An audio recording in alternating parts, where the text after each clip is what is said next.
Your audience just left your presentation and they don't remember a dang thing you just said, and it's all your fault. Giving them a lot of information when you should be giving them an experience. And so what's happening is your audience is, yes, they're zoning out. And part of it is because you're playing it too safe. Predictability kills everything. So let's get this party started. I'm going to tell you 3 ways and give you some examples for how you can be a little bit more unpredictable. Let's go.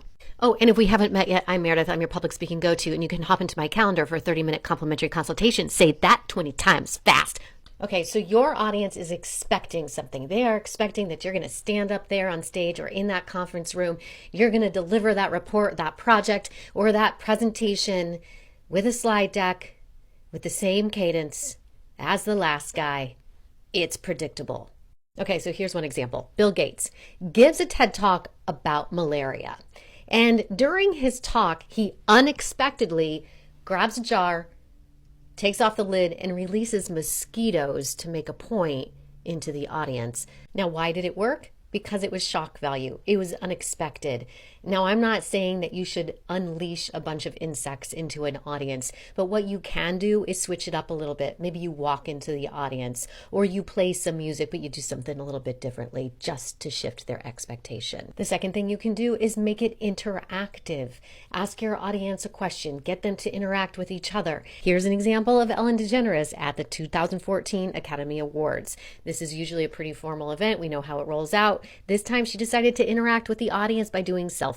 And then lastly, do the power of reveal. So for example, Steve Jobs did an excellent job of this back in 2007 when he revealed the iPhone for the first time. He didn't just come on stage and say, here's the iPhone. He talked about the iPad. He talked about the internet, what happens when you combine the two together. He teased it out, then presented that iPhone. So that reveal was a pattern disrupt. For you, you want to start with mystery and then slowly reveal the answer.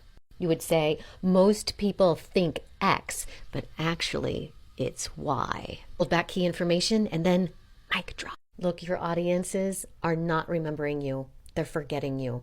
And so it is your job to be unforgettable. You've got to step it up. Our audiences have shorter attention spans now. We've got different learners in the audience, and we know this.